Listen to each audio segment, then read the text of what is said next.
Jason Horne-Francis, this, and I text you guys through this. I thought what we saw with Ken Hinkley, which we will see in a moment, was absolutely outstanding from a coaching point of view. But you guys take it away. Yeah, I was well done by the leaders of Port Adelaide and also by Ken Hinkley and the way he handled it. But Jason, you don't want too many. Jason's a star and he's playing wonderful football, but he just lost all of his emotions in this game. He got sucked in, didn't he? Yeah, he got sucked in to a point where he didn't want to listen to his coach and he was dragged back by his players. Butters was sensational at this point on, trying to control him, saying, settle down, settle down. And he's had issues in this space himself, hasn't he? I was going to say, Butters knows exactly what this looks like. And this is to a point where Jason has to grow up. So his coach is talking to him, trying to calm him down. He says, don't worry about it, and he walks off on the coach.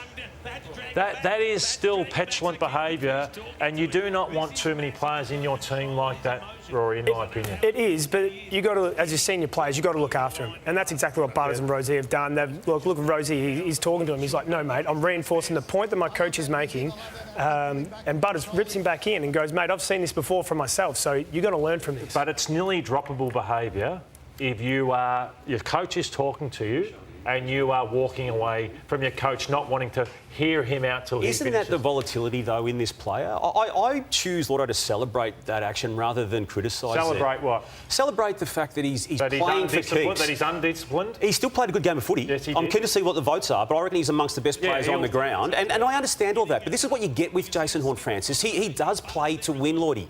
And North Melbourne couldn't deal with him when he was there for one season of footy. I reckon North Melbourne could have benefited yesterday from having someone with that type of attitude to not take no. And I get what you're saying about the behaviour and the attitude and the message it sends by the players, but I think they know what they get with this player. It's all fun and games until you lose a tight one because he does something stupid, OK? So I just think that play on the edge. There's wonderful players that play on the edge, like Marcus Bontempelli plays on the edge, but it's keeping things in control.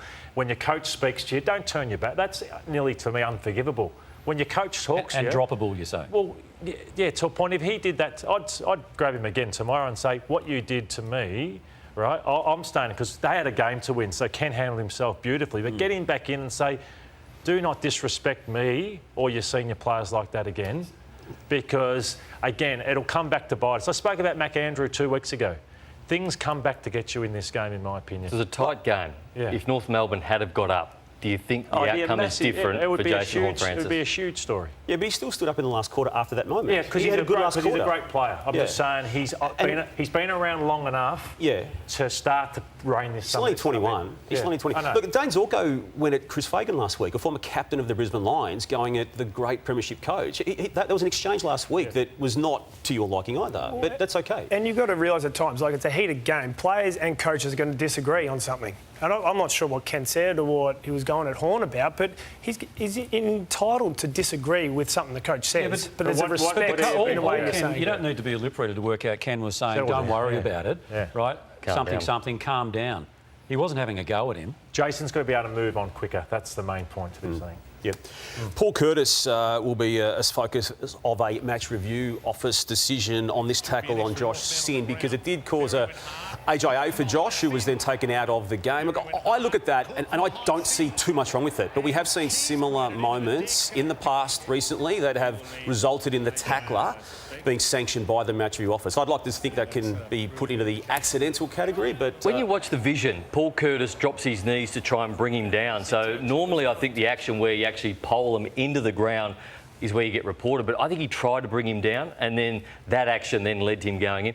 165 kilo bencher too, Paul Curtis. You don't want that on top of you. No. Just on Port Adelaide, the big question for me is the emotion that they play with. So they got themselves up massively for the Hawthorn game, and it was a sensational win because of what went on. So they still just scraped over the line against the North Melbourne side at home. So I still worry about the emotion that they play with, how they can be up some weeks, down. They've had a win against Sydney in between. Yeah.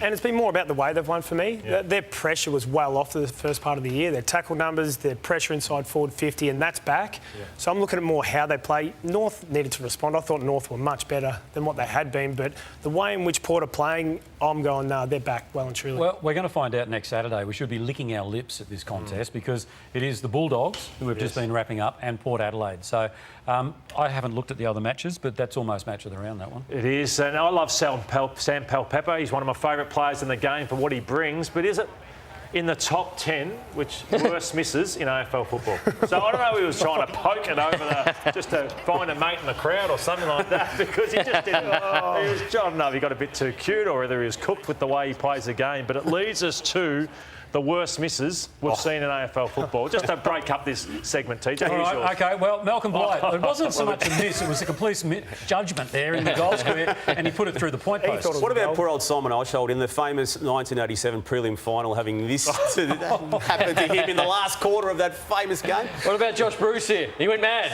Ran into an open goal. I'm not sure how you missed that, Brucey. Have a look at that. Boom. And we got my mate Richie Douglas, ran in almost to an open goal. Just had to wrap around the post and hit that too. Come on, Richie.